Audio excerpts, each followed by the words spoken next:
আসসালামু আলাইকুম প্রিয় দর্শক, এই ভিডিওতে আলোচনা করতে চলেছি ইসলাম, খ্রিস্টান ও ইহুদি তিনটি বড় ধর্মেরই জাতির পিতা আল্লাহর খলিল বা অন্তরঙ্গ বন্ধু মহান নবী ইব্রাহিম আলাইহিসসালামের পূর্ণ জীবন কাহিনী সম্পর্কে, যা হয়তো আপনাদের আগে জানা ছিল না। ইব্রাহিম আলাইহিসসালামের জন্ম ও বংশ পরিচয়।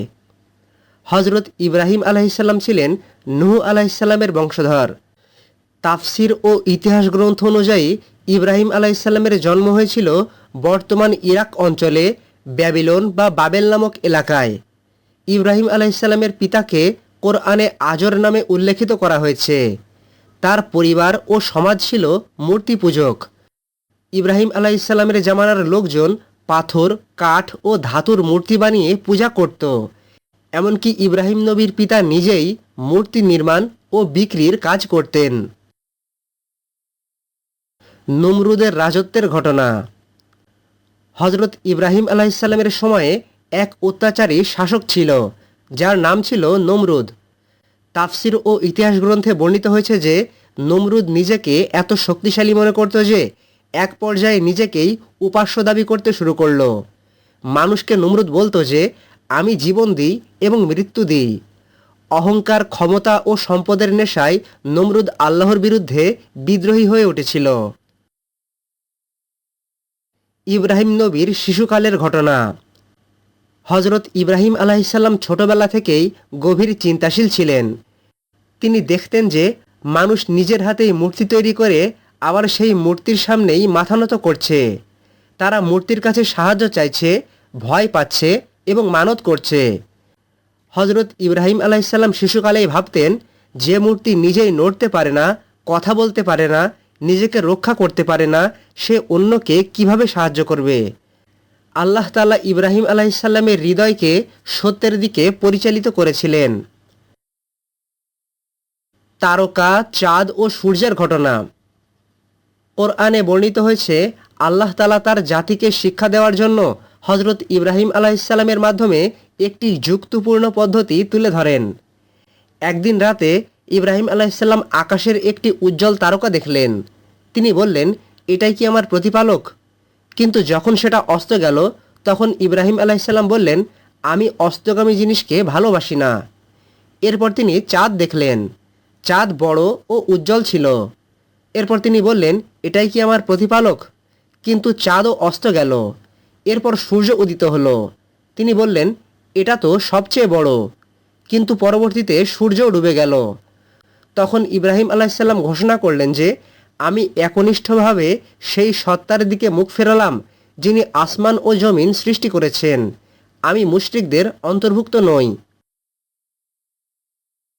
ইব্রাহিম আলাইহিসসালামের পিতা আজরের ঘটনা। হজরত ইব্রাহিম আলাইহিসসালাম প্রথমে নিজের পরিবার থেকেই দাওয়াত শুরু করলেন। তিনি তার পিতাকে বললেন, হে আমার পিতা, আপনি এমন কিছুর ইবাদত কেন করেন যেটা কানে শোনে না, চোখেও দেখে না এবং আপনার কোনো উপকারও করতে পারে না। হজরত ইব্রাহিম আলাইহিসসালাম তার পিতা আজরের সাথে অত্যন্ত সম্মান ও কোমল ভাষায় কথা বললেন। কিন্তু তার পিতা আজর ক্ষিপ্ত হয়ে বলল, তুমি যদি বিরত না হও তাহলে আমি তোমাকে পাথর মেরে হত্যা করব। তবুও ইব্রাহিম আলাইহিসসালাম উত্তরে বললেন, আপনার উপর শান্তি বর্ষিত হোক। আমি আপনার জন্য আমার প্রতিপালকের কাছে ক্ষমা প্রার্থনা করব। জাতির সাথে বিতর্কের ঘটনা। পিতার পর ইব্রাহিম আলাইহিসসালাম পুরো জাতির সামনে তাওহীদের দাওয়াত দিতে শুরু করলেন। তিনি প্রশ্ন করতেন, তোমরা যাদের পূজা করছো তারা কি তোমাদের কথা শুনতে পায়? তারা কি তোমাদের কোনো উপকার বা ক্ষতি করতে পারে? ইব্রাহিম আলাইহিসসালামের এই কথা শুনে তার জাতি তাকে কোনো যুক্তিসঙ্গত উত্তর দিতে পারত না। তারা শুধু বলতো যে আমরা আমাদের পূর্বপুরুষদের এভাবেই করতে দেখেছি। ইব্রাহিম আলাইহিসসালামের মূর্তি ভাঙার ঘটনা। একদিন ইব্রাহিম আলাইহিসসালামের জাতির লোকেরা তাদের ধর্মীয় উৎসব পালনের জন্য শহরের বাইরে যাওয়ার প্রস্তুতি নিল। তারা ইব্রাহিম আলাইহিসসালামকেও আমন্ত্রণ জানালো, কিন্তু তিনি যেতে অস্বীকৃতি জানালেন। লোকেরা শহর ছেড়ে চলে গেলে ইব্রাহিম আলাইহিসসালাম সুযোগ পেয়ে গেলেন। এরপর তিনি মন্দিরে প্রবেশ করলেন, যেখানে মূর্তি রাখা ছিল। তিনি দেখলেন যে সারি সারি মূর্তি সাজানো রয়েছে আর তাদের সামনে খাবারও রাখা আছে। এরপর ইব্রাহিম আলাইসাল্লাম সেই মূর্তিগুলোকে লক্ষ্য করে বললেন, তোমরা খাচ্ছ না কেন? তোমরা কথা বলছো না কেন? অবশ্যই কোনো উত্তর এলো না। তখন ইব্রাহিম আলাইসাল্লাম একটি কুঠার নিয়ে একে একে সব মূর্তি ভেঙে ফেললেন। শুধু সবচেয়ে বড় মূর্তিটিকে তিনি অক্ষত রাখলেন আর সেই কুঠারটি তার গলায় ঝুলিয়ে দিলেন। উৎসব শেষে ফিরে এসে লোকজন দেখল যে তাদের মূর্তিগুলো ভাঙা অবস্থায় পড়ে আছে। এরপর লোকজন চিৎকার করে উঠল, এই কাজ কে করেছে? কিছু লোক বলল যে আমরা এক যুবকের কথা শুনেছি, তার নাম ইব্রাহিম। তখন ইব্রাহিম আলাইসাল্লামকে জনসম্মুখে হাজির করা হলো। লোকেরা জিজ্ঞাসা করল, তুমি কি আমাদের উপাস্যের সাথে এই কাজ করেছ? তখন ইব্রাহিম আলাইসাল্লাম বললেন, বরং এই বড় মূর্তিটাই এই কাজ করেছে। যদি তোমাদের বিশ্বাস না হয় তাহলে তাকে জিজ্ঞাসা করে দেখো। এই কথা শুনে তারা স্তব্ধ হয়ে গেল, কারণ তারা জানতো যে মূর্তিগুলো কথা বলতে পারে না। এক মুহূর্তের জন্যে লোকজন নিজেদের ভুল বুঝতে পেরেছিল, কিন্তু অহংকার তাদের সত্য গ্রহণ করতে দিল না। নমরুদের দরবারের ঘটনা। ইব্রাহিম আলাইসাল্লামের তাওহীদের দাওয়াত নমরুদের কানে পৌঁছালো। এরপর নমরুদ তাকে ডেকে পাঠালো। ইব্রাহিম আলাইসাল্লাম নমরুদের মুখোমুখি হলে নমরুদ তাকে বলল, তোমার প্রতিপালক কে? তখন ইব্রাহিম আলাইসাল্লাম বললেন, আমার প্রতিপালক হচ্ছেন সেই সত্তা যিনি জীবন দেন এবং মৃত্যু দেন। তখন নমরুদ বলল, আমিও জীবন দিই এবং মৃত্যু দিই। এই কথা বলে নমরুদ দুইজন বন্দী ব্যক্তিকে আনল। একজনকে সে হত্যা করল, আরেকজনকে সে মুক্তি দিয়ে দিল। সে মনে করল এভাবেই জীবন ও মৃত্যু সে নিয়ন্ত্রণ করছে। তখন ইব্রাহিম আলাইসাল্লাম বললেন, আমার প্রতিপালক সূর্যকে পূর্ব দিক থেকে উঠান। তুমি যদি প্রতিপালক হও তাহলে তুমি সূর্যকে পশ্চিম দিক থেকে উঠিয়ে দেখাও। এই যুক্তির সামনে নমরুদ সম্পূর্ণ নীরব হয়ে গেল। ইব্রাহিম আলাইসাল্লামকে আগুনে নিক্ষেপের ঘটনা। একদিকে ইব্রাহিম আলাইসাল্লাম জনগণের মূর্তিকে ভেঙে দিয়েছে, আরেকদিকে নমরুদ তার সাথে যুক্তিতর্কে হেরে গিয়েছে।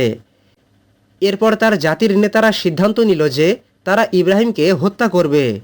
তারা বিশাল এক আগুন প্রস্তুত করল।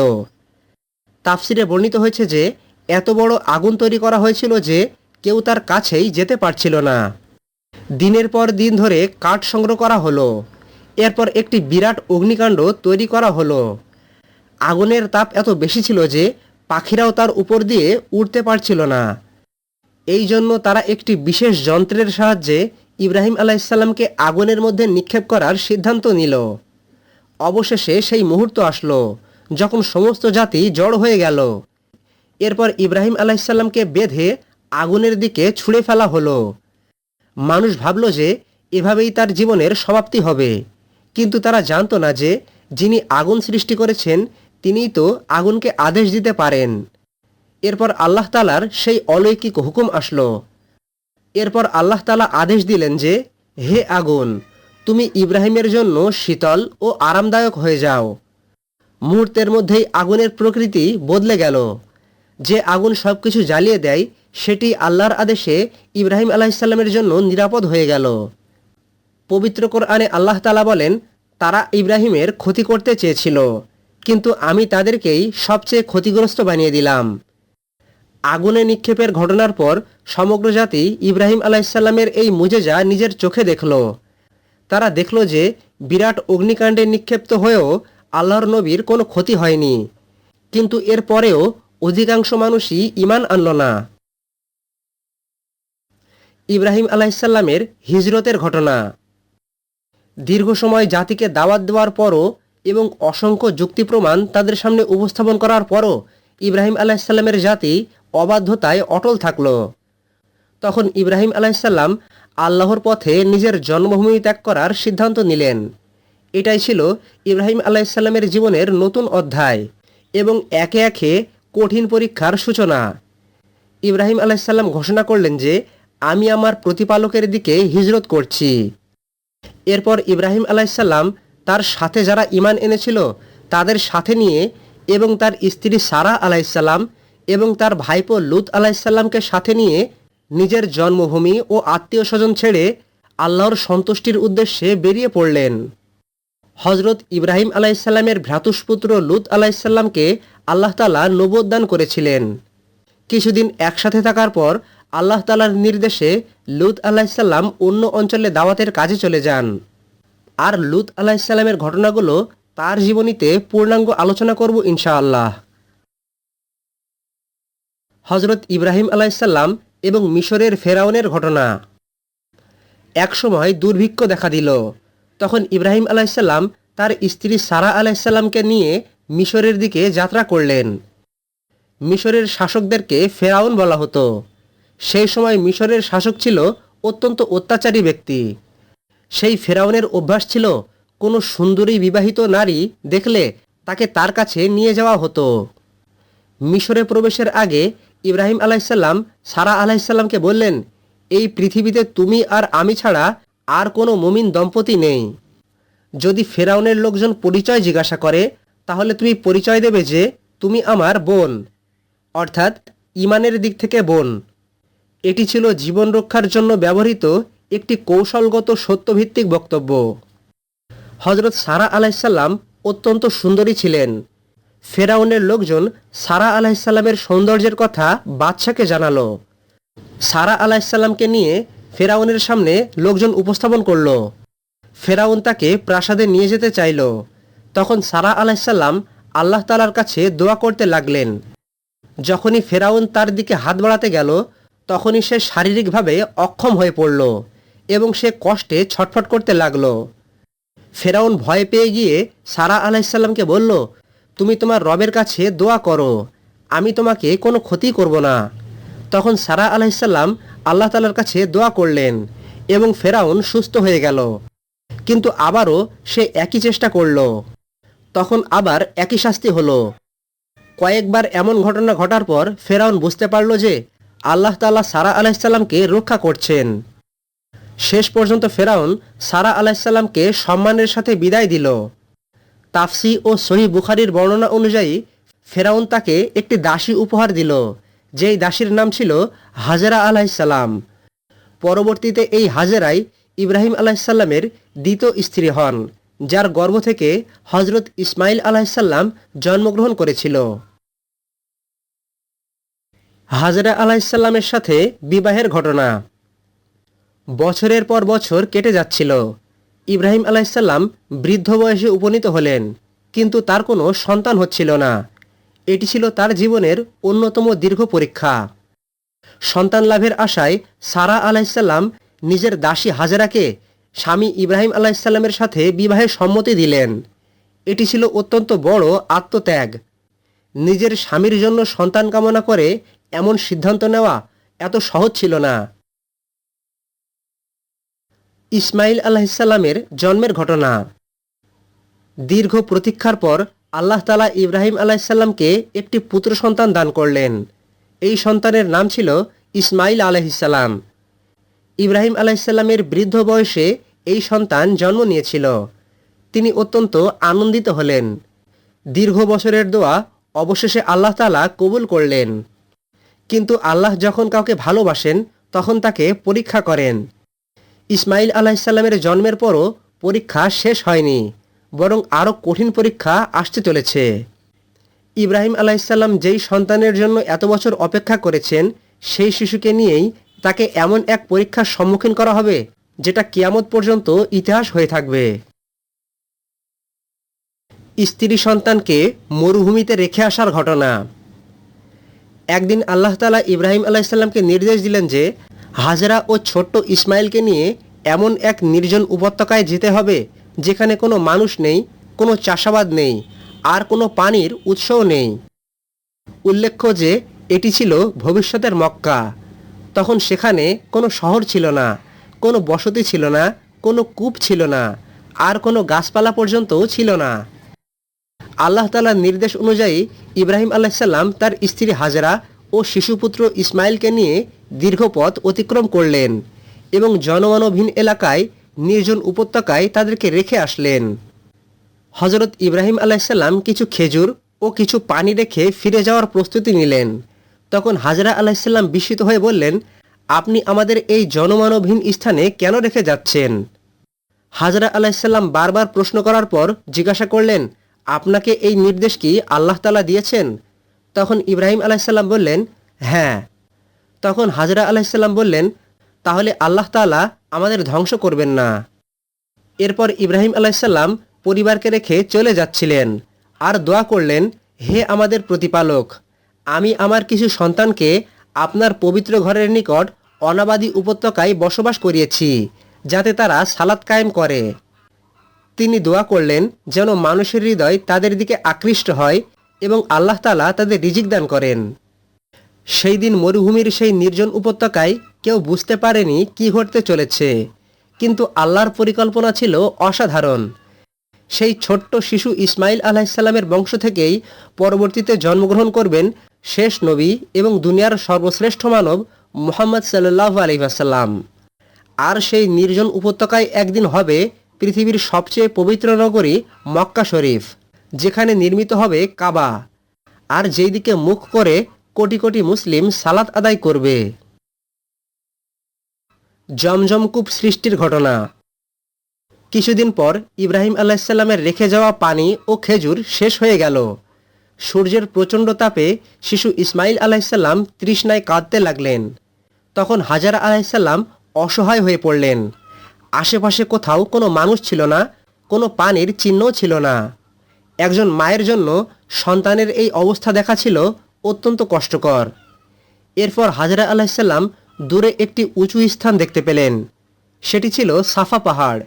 তিনি দ্রুত সেখানে উঠে চারিদিকে তাকালেন, হয়তো কোনো কাফেলা, কোনো কূপ বা কোনো মানুষের সন্ধান মিলবে, কিন্তু কিছুই দেখা গেল না।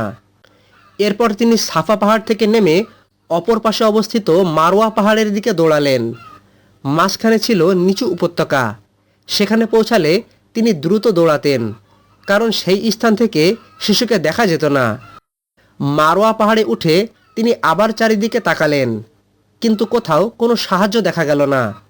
এভাবে তিনি একবার দুইবার নয়, বরং 7 বার সাফা ও মারওয়া পাহাড়ের মধ্যে ছুটলেন। আজও হজ ও উমরার সময় মুসলিমরা যে সাই করেন, সেটা আম্মাজান হাজরা আলাইসাল্লামের এই আত্মত্যাগের স্মৃতি। এরপর হাজরা আলাইসাল্লাম যখন ক্লান্ত ও অসহায় অবস্থায় ছিলেন, তখন আল্লাহর পক্ষ থেকে রহমত নেমে এলো। তিনি একটি আওয়াজ শুনলেন। তিনি দেখলেন যে একজন ফেরেশতা উপস্থিত হয়েছেন। সহিহ বুখারীর বর্ণনা অনুযায়ী তিনি ছিলেন ফেরেশতাদের সর্দার হযরত জিবরাইল আলাইহিসসালাম। এরপর ফেরেশতা জিবরাইল আলাইহিসসালাম তার পা বা ডানা দিয়ে মাটিতে আঘাত করলেন। হঠাৎ মাটি থেকে পানি বের হতে শুরু করলো। তখন হাজরা আলাইহিসসালাম দ্রুত পানির চারিপাশে বালু দিয়ে বাঁধ দিতে লাগলেন এবং বলতে লাগলেন যে, জম জম, অর্থাৎ থামো থামো। সেখান থেকেই জমজম নামটির উৎপত্তি হয়েছে বলে বিখ্যাত বর্ণনায় এসেছে। জমজমের পানি থেকে হাজরা আলাইহিসসালাম নিজের শিশুপুত্র ইসমাইলকে পানি পান করালেন। মরুভূমির মাঝখানে জীবন ফিরে এলো। রাসূলুল্লাহ সাল্লাল্লাহু আলাইহি ওয়াসাল্লাম পরবর্তীতে জমজম সম্পর্কে বলেন যে, জমজমের পানি যে উদ্দেশ্যে পান করা হয়, সেই উদ্দেশ্যের জন্য সেটা উপকারী। তিনি আরও বলেছেন যে, এটি হচ্ছে বরকতময় পানি, এটি খাদ্যের কাজও করে। মক্কায় প্রথম বসতি স্থাপনের ঘটনা। জমজম কূপ তৈরির কিছুদিন পর আকাশে উড়ন্ত পাখি দেখে দূরবর্তী কাফেলারা বিস্মিত হলো। মরুভূমির উপর পাখি ঘোরাফেরা করছে মানে সাধারণত সেখানে পানি আছে। রাস্তা দিয়ে কাফেলার লোকজন যাওয়ার সময় সেই পাখি দেখে পানির সন্ধান পাওয়া যাবে বলে সেখানে নামলো। এই গোত্রের নাম ছিল জুরহুম। তারা এসে দেখল যে একটি নারী ও একটি শিশু কূপের পাশে বসবাস করছে। এরপর সেই লোকজন হাজরা আলাইহিসসালামের কাছে সেখানে থাকার জন্য অনুমতি চাইল। তখন হাজরা আলাইহিসসালাম অনুমতি দিলেন, তবে শর্ত দিলেন যে জমজমের মালিকানা তাদের হবে না। জুরহুম গোত্রের লোকজন রাজি হয়ে গেল। এভাবেই মক্কায় প্রথম বসতি স্থাপন হলো। ইসমাইল আলাইহিসসালামের শৈশবের ঘটনা। ইসমাইল আলাইহিসসালাম জুরহুম গোত্রের মধ্যেই বড় হতে লাগলেন। তিনি আরবি ভাষা শিখলেন, আরবদের উত্তম গুণাবলী অর্জন করলেন। ধীরে ধীরে তিনি শক্তিশালী, সত্যবাদী ও নেককার যুবকে পরিণত হলেন। ইব্রাহিম আলাইসাল্লাম মাঝে মধ্যেই মক্কায় এসে স্ত্রী ও সন্তানের খোঁজ নিতেন। দীর্ঘ সময় পরে তিনি এসে দেখলেন ইসমাইল আলাইসাল্লাম এখন যুবক হয়ে উঠেছেন। এটি ছিল বহু বছরের বিচ্ছেদের পর আবেগপূর্ণ পুনর্মিলন। ইসমাইল আলাইসাল্লামকে কুরবানির ঘটনা। হজরত ইব্রাহিম আলাইসাল্লাম একের পর এক আল্লাহ তাআলার পরীক্ষা দিয়ে এসেছেন। তিনি জন্মভূমি ত্যাগ করেছেন, পরিবার থেকে বিচ্ছিন্ন হয়েছেন, আগুনে নিক্ষিপ্ত হয়েছেন, পরিবারকে মরুভূমিতে রেখে এসেছেন। কিন্তু এবার মুখোমুখি হচ্ছেন তার জীবনের সবচেয়ে বড় এবং কঠিন পরীক্ষার। এই পরীক্ষার কেন্দ্রবিন্দু ছিল তার প্রিয় পুত্র ইসমাইল আলাইহিসসালাম। কোরআনে এসেছে, ইসমাইল আলাইহিসসালাম তখন এমন বয়সে পৌঁছেছেন যখন তিনি তার পিতার কাজে সাহায্য করতে পারতেন, তার সঙ্গে চলাফেরা করতে পারতেন এবং পিতা পুত্রের মধ্যে গভীর ভালোবাসা সম্পর্ক তৈরি হয়ে উঠেছিল। তখনই আল্লাহ তাআলার পক্ষ থেকে এলো সবচেয়ে কঠিন নির্দেশ। এক রাতে ইব্রাহিম আলাইহিসসালাম স্বপ্নে দেখলেন যে তিনি তার পুত্র ইসমাইলকে আল্লাহর উদ্দেশ্যে কুরবানি করছেন। নবীদের স্বপ্ন ওহী হয়, তাই ইব্রাহিম আলাইহিসসালাম বুঝতে পারলেন যে এটি আল্লাহরই আদেশ। কিন্তু বিষয়টি এত কঠিন ছিল যে তিনি পরপর কয়েক রাত একই স্বপ্ন দেখলেন। তখন তিনি নিশ্চিত হলেন যে এটি তার পরিকল্পনা নয়, বরং এটি আল্লাহরই নির্দেশ। এরপর ইব্রাহিম আলাইহিসসালাম তার পুত্র ইসমাইলকে এই বিষয়টি জানালেন। তিনি বললেন, হে আমার প্রিয় পুত্র, আমি স্বপ্নে দেখেছি যে আমি তোমাকে কুরবানি করছি। এখন বলো তোমার মত কি? একজন পিতা তার সবচেয়ে প্রিয় সন্তানকে এমন কথা বলছেন যেটি মানব ইতিহাসে অন্যতম আবেগঘন মুহূর্ত। ইসমাইল আলাইহিসসালাম পিতার কথায় কোনো অভিযোগ করলেন না, কোনো ভয় প্রকাশ করলেন না বা কোনো আপত্তি করলেন না, বরং তিনি বললেন, হে আমার পিতা, আপনাকে যা আদেশ করা হয়েছে আপনি তাই করুন। ইনশাআল্লাহ আপনি আমাকে ধৈর্যশীলদের অন্তর্ভুক্ত পাবেন। এটি শুধু আনুগত্য নয়, এটি ছিল আল্লাহর প্রতি পূর্ণ আত্মসমর্পণ। পিতা ও পুত্র উভয়ই পরীক্ষায় উত্তীর্ণ হতে প্রস্তুত। এরপর ইব্রাহিম আলাইহিসসালাম তার পুত্র ইসমাইল আলাইহিসসালামকে নিয়ে মিনার উদ্দেশ্যে রওনা হলেন, যেটি বর্তমানে হজের গুরুত্বপূর্ণ একটি অংশ। যাওয়ার পথে শয়তান তাদেরকে বিভ্রান্ত করার চেষ্টা করে। শয়তান প্রথমে ইব্রাহিম আলাইহিসসালামের কাছে এসে বলে, তুমি কি সত্যিই তোমার ছেলেকে হত্যা করবে? এটি কেমন আদেশ? তখন ইব্রাহিম আলাইহিসসালাম শয়তানের কথা প্রত্যাখ্যান করেন। এরপর শয়তান হাজেরা আলাইহিসসালামের কাছেও যায়। শয়তান আম্মাজান হাজেরাকে বলে, তুমি কি জানো তোমার স্বামী তোমার ছেলেকে কুরবানি করতে নিয়ে গেছে? তখন হাজেরা আলাইহিসসালাম উত্তর দেন যে যদি আল্লাহ পাক আদেশ করে থাকেন তবে অবশ্যই তিনি সঠিক কাজ করছেন। এরপর শয়তান ইসমাইল আলাইহিসসালামের কাছেও আসে। সে তাকে পিতার অবাধ্য হতে প্ররোচিত করে, কিন্তু ইসমাইল আলাইহিসসালাম শয়তানের ফাঁদে পা দেননি। তাফসিরে এসেছে যে এই ঘটনাগুলোর স্মরণে আজও হজের সময় রামি জামারাত বা শয়তানকে পাথর নিক্ষেপের আমল করা হয়। অবশেষে তারা নির্ধারিত স্থানে পৌঁছালো। এখন সেই কঠিন মুহূর্ত উপস্থিত। ইব্রাহিম আলাইহিসসালাম জানতেন তিনি আল্লাহর আদেশ পালন করছেন। ইসমাইল আলাইহিসসালামও জানতেন যে তিনি আল্লাহর সন্তুষ্টির জন্য আত্মত্যাগ করতে যাচ্ছেন। এরপর হজরত ইসমাইল আলাইহিসসালাম তার পিতাকে বললেন, আমার হাত পা শক্ত করে বেঁধে নিন যাতে আমি নড়াচড়া না করতে পারি, আর ছুরিখানা ভালোভাবে ধার করে নিন। আমার মুখ নিচের দিক করে শুইয়ে দিন যাতে আমার চেহারা দেখে আপনার মায়া না হয়, আর আমার মায়ের কাছে আপনি আমার সালাম পৌঁছে দেবেন।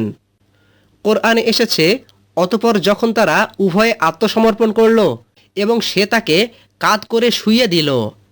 এটি ছিল আল্লাহ তাআলার কাছে পূর্ণ আত্মসমর্পণের দৃশ্য। একজন পিতা তার সবচেয়ে প্রিয় সন্তানকে কুরবানি করতে প্রস্তুত, আর একজন পুত্র আল্লাহর আদেশের সামনে নিজের জীবন সমর্পণ করতেও প্রস্তুত। ঠিক সেই মুহূর্তে আল্লাহ তাআলা ডাক দিলেন, হে ইব্রাহিম, তুমি স্বপ্নকে সত্যে পরিণত করেছ, অর্থাৎ পরীক্ষায় তুমি সফল হয়েছ। মূলত আল্লাহ তাআলা মানুষের রক্ত চান না, বরং তিনি মানুষের আনুগত্য দেখতে চান। আল্লাহ তাআলা ইসমাইল আলাইহিসসালামের পরিবর্তে একটি মহান দুম্বা বা পশু পাঠিয়ে দিলেন। সেই পশুকেই কুরবানি করা হলো, আর ইসমাইল আলাইসাল্লাম নিরাপদে রইলেন। কোরআনে বলা হয়েছে, আমি তাকে একটি মহান কুরবানির বিনিময়ে মুক্ত করে দিলাম। এই পরীক্ষার উদ্দেশ্য সন্তানকে হত্যা করা ছিল না, বরং উদ্দেশ্য ছিল যে ইব্রাহিম আলাইসাল্লাম কি আল্লাহকে সত্যিই সবচেয়ে বেশি ভালোবাসেন নাকি তার সন্তানকে। আর ইব্রাহিম আলাইসাল্লাম প্রমাণ করলেন যে আল্লাহর সন্তুষ্টি তার কাছে সব কিছুর ঊর্ধ্বে। এই ঘটনার স্মৃতিতেই মুসলিমরা প্রতি বছর কুরবানি করে। ঈদুল আজহা শুধু পশু জবাইয়ের নাম নয়, বরং এটি আল্লাহ তাআলার জন্য ত্যাগের প্রতীক। হজরত ইব্রাহিম আলাইসাল্লাম ও ইসমাইল আলাইসাল্লামের আনুগত্যের স্মৃতি। ইসমাইল আলাইসাল্লামের স্ত্রীদের ঘটনা। সহিহ বুখারীতে এসেছে, একবার ইব্রাহিম আলাইসাল্লাম মক্কায় এসে ইসমাইল আলাইসাল্লামকে পাননি। তখন ইব্রাহিম আলাইসাল্লাম তার ছেলের স্ত্রীর সাথে কথা বললেন। তখন ইসমাইল আলাইসাল্লামের স্ত্রী শ্বশুরের সাথে নিজের সংসারের কষ্ট ও অভাব নিয়ে অভিযোগ করতে লাগলেন। এরপর ইব্রাহিম আলাইসাল্লাম ফিরে যাওয়ার সময় তার পুত্রবধূকে বললেন, তোমার স্বামী ঘরে আসলে বলো সে যেন তার দরজার চৌকাঠ পরিবর্তন করে। এরপর ইসমাইল আলাইসাল্লাম আসলে তার স্ত্রী সেই কথা তাকে বললেন। পিতার কথা ইসমাইল আলাইসাল্লাম বুঝতে পারলেন। এরপর ইসমাইল আলাইসাল্লাম সেই স্ত্রীকে তালাক দিয়ে দিলেন। পরবর্তীতে ইসমাইল আলাইসাল্লাম অন্য আরেকজন নারীকে বিবাহ করলেন। পরবর্তীতে আবার একদিন ইব্রাহিম আলাইসাল্লাম ইসমাইল আলাইসাল্লামের বাড়িতে আসলেন। এবারও তিনি তার ছেলেকে ঘরে পেলেন না। এরপর ইব্রাহিম আলাইসাল্লাম তার নতুন পুত্রবধূর কাছে তাদের কথা জিজ্ঞাসা করলেন। ইসমাইল আলাইসাল্লামের এই স্ত্রী আল্লাহ তাআলার প্রশংসা করলেন এবং কৃতজ্ঞতা প্রকাশ করলেন। তখন ইব্রাহিম আলাইসাল্লাম ফিরে যাওয়ার সময় তাকে বললেন, তোমার স্বামী বাড়িতে আসলে তাকে বলো সে যেন তার দরজার চৌকাঠ মজবুত রাখে, অর্থাৎ এই স্ত্রীকে ধরে রাখতে হবে। পিতা ও পুত্রের কাবাঘর নির্মাণের ঘটনা। একদিন আল্লাহ তাআলা ইব্রাহিম আলাইসাল্লামকে একটি মহান দায়িত্ব দিলেন।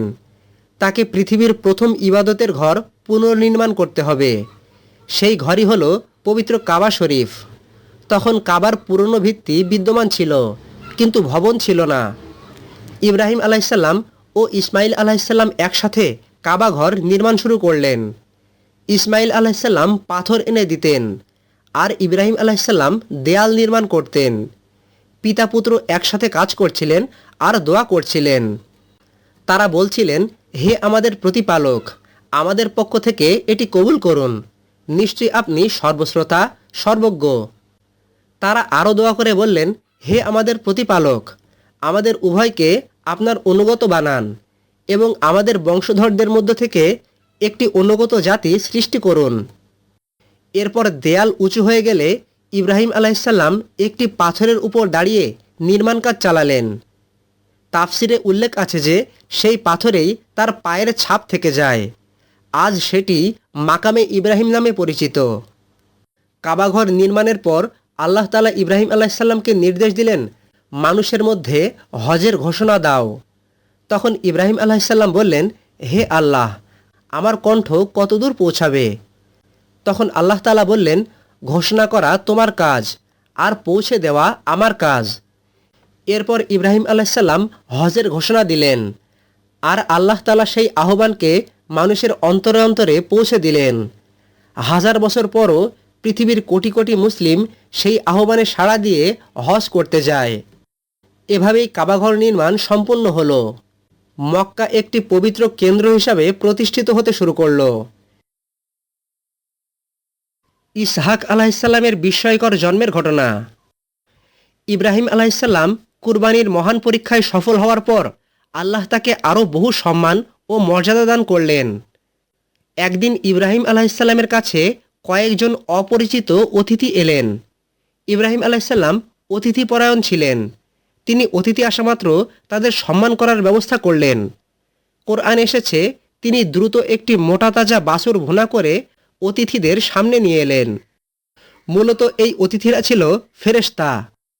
ইব্রাহিম আলাইসাল্লাম লক্ষ্য করলেন যে অতিথিরা খাবারের দিকে হাত বাড়াচ্ছেন না।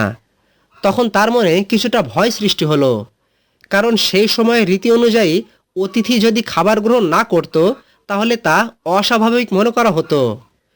এরপর অতিথি রূপ ধারণ করা সেই ফেরেশতারা নিজেদের পরিচয় দিলেন এবং ইব্রাহিম আলাইসাল্লামকে একটি বড় সুসংবাদ দিলেন। ফেরেশতারা বললেন, আল্লাহ তাআলা আপনাকে আরেকটি পুত্র সন্তান দেবেন। এই পুত্রের নাম হবে ইসহাক আলাইহিসসালাম। আর ইসহাকের জন্মের পর জন্ম নেবে ইয়াকুব। ইব্রাহিম আলাইসাল্লামের প্রথম স্ত্রী সারা তখন বৃদ্ধ ছিলেন। দীর্ঘজীবন পার হয়ে গিয়েছে, তাদের কোনো সন্তান হয়নি। তাই সারা আলাইসাল্লাম ফেরেশতাদের কাছ থেকে এই কথা শুনে বিস্মিত হয়ে বললেন, আমি কি বৃদ্ধা অবস্থায় সন্তান জন্ম দেব? তখন ফেরেশতারা বললেন, আপনি কি আল্লাহর ক্ষমতার ব্যাপারে বিস্মিত হচ্ছেন? এরপর বিস্ময়করভাবে হজরত ইসহাক আলাইসাল্লামের জন্ম হয়েছিল। এভাবেই আল্লাহ তাআলা ইব্রাহিম আলাইসাল্লামকে দুটি মহান শাখার মাধ্যমে সম্মানিত করেন। একদিকে ইব্রাহিম আলাইসাল্লামের প্রথম পুত্র ইসমাইল আলাইসাল্লামের বংশধর থেকে আসে শেষ নবী হজরত মুহাম্মদ সাল্লাল্লাহু আলাইহি ওয়াসাল্লাম। অন্যদিকে অপর পুত্র ইসহাক আলাইসাল্লামের বংশধরদের মধ্যে থেকে আসে ইয়াকুব, ইউসুফ, মুসা, হারুন, আইয়ুব, ইউনুস, দাউদ, সুলাইমান, জাকারিয়া, ইয়াহিয়া, ঈসা আলাইসাল্লাম সহ বহু নবী আগমন করেন। এই কারণেই ইব্রাহিম আলাইসাল্লামকে আবুল আম্বিয়া বা নবীদের পিতা বলা হয়। মৃতকে জীবিত করার বিস্ময়কর ঘটনা।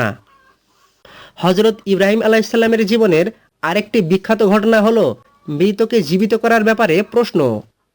একদিন ইব্রাহিম আলাইসাল্লাম আল্লাহকে প্রশ্ন করে বললেন, হে আমার প্রতিপালক, আপনি কিভাবে মৃতকে জীবিত করেন, এটা আমাকে দেখান। তখন আল্লাহ তাআলা জিজ্ঞাসা করলেন, তুমি কি বিশ্বাস করো না?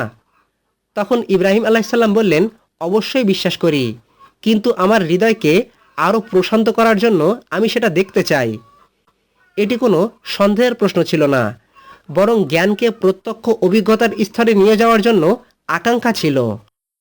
তখন আল্লাহ তাআলা ইব্রাহিম আলাইসাল্লামকে 4টি পাখি নিয়ে আসতে বললেন আর পাখিগুলোকে নিজের কাছে পরিচিত করতে বললেন।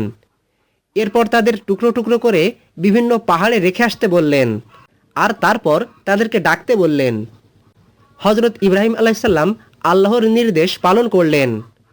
এরপর ইব্রাহিম আলাইসাল্লাম পাখিগুলোকে টুকরো টুকরো করে তাদের শরীরের অংশকে বিভিন্ন পাহাড়ে রেখে যখন ডাক দিলেন, তখন আল্লাহর হুকুমে পাখিগুলোর অংশ একত্রিত হতে লাগলো। হাড়, মাংস, পালক সব আবার আগের মতো যুক্ত হয়ে গেল। এরপর জীবিত পাখিগুলো উড়ে তার কাছে চলে আসলো। এভাবে আল্লাহ তাআলা মৃতকে জীবিত করে বাস্তব নমুনা দেখালেন। ইব্রাহিম আলাইসাল্লামের মৃত্যু ও দাফনের ঘটনা। তাফসির ও ইতিহাসে বর্ণিত হয়েছে যে ইব্রাহিম আলাইসাল্লাম দীর্ঘ জীবন লাভ করেছিলেন। আল্লাহ তাআলা তাকে বার্ধক্যে পৌঁছানো পর্যন্ত জীবিত রাখেন। তিনি তার সন্তান ও নাতিদের বড় হতে দেখেন, তাওহীদের দাওয়াত অব্যাহত রাখেন এবং মানুষকে আল্লাহ তাআলার পথে আহ্বান করতে থাকেন। এভাবে তার মৃত্যুর সময় ঘনিয়ে আসলো। ইব্রাহিম আলাইসাল্লাম আল্লাহ তাআলার সাথে সাক্ষাতের জন্য প্রস্তুত ছিলেন। নবী হওয়ার সাথে সাথে তিনি আল্লাহ তাআলার এমন একজন বান্দা ছিলেন যিনি জীবনের প্রতিটি পরীক্ষায় সফল হয়েছেন। তার জীবনে আল্লাহ তাআলার অবাধ্যতার কোনো ইতিহাস নেই। ইতিহাসবিদদের অধিকাংশের মতে ইব্রাহিম আলাইসাল্লাম প্রায় 175 বছর বয়সে ইন্তেকাল করেন। তবে এই সংখ্যা কোরআন বা সহিহ হাদিসের সূত্রে উল্লেখ নেই, এটি ঐতিহাসিক সূত্র থেকে জানা যায়। ইব্রাহিম আলাইসাল্লামের মৃত্যুর সময় তার সন্তানরা জীবিত ছিলেন। ঐতিহাসিক বর্ণনা অনুযায়ী ইব্রাহিম আলাইসাল্লামকে বর্তমান হেব্রন শহরে দাফন করা হয়। সেখানে একটি স্থান বহু শতাব্দী ধরে মাকফেলাহ গুহা নামে পরিচিত।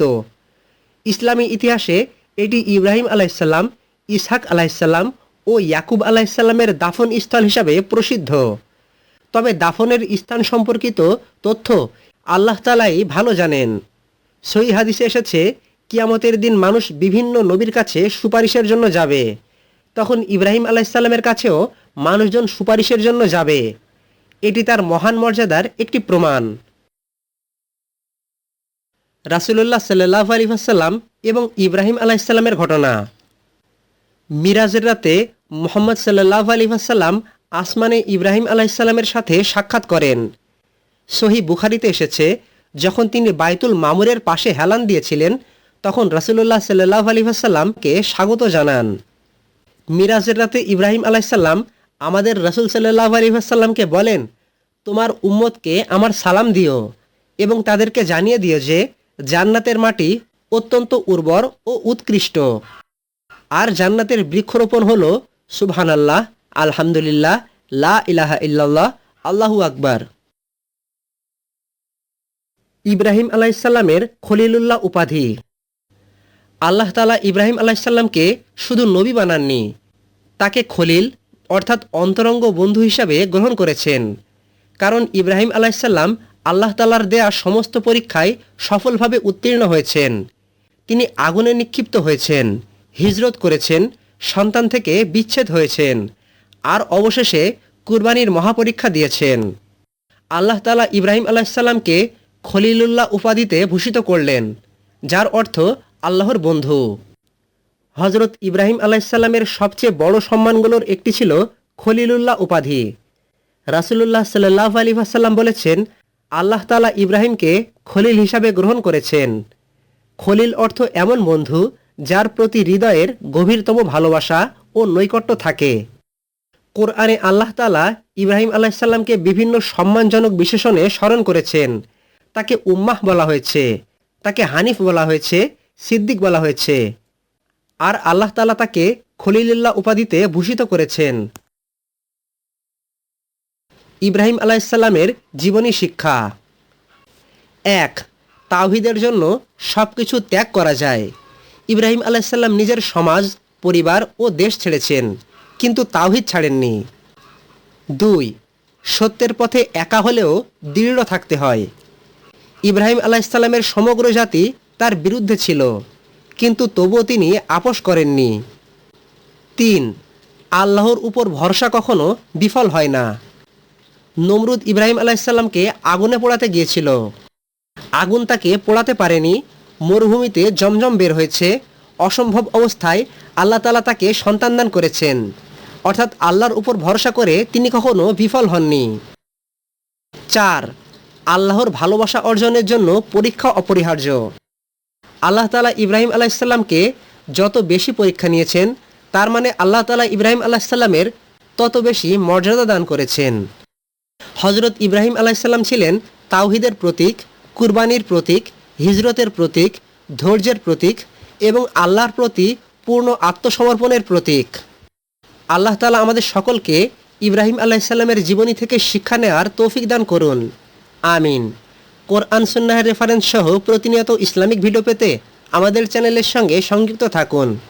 আসসালামু আলাইকুম ওয়া রাহমাতুল্লাহি ওয়া বারাকাতুহু।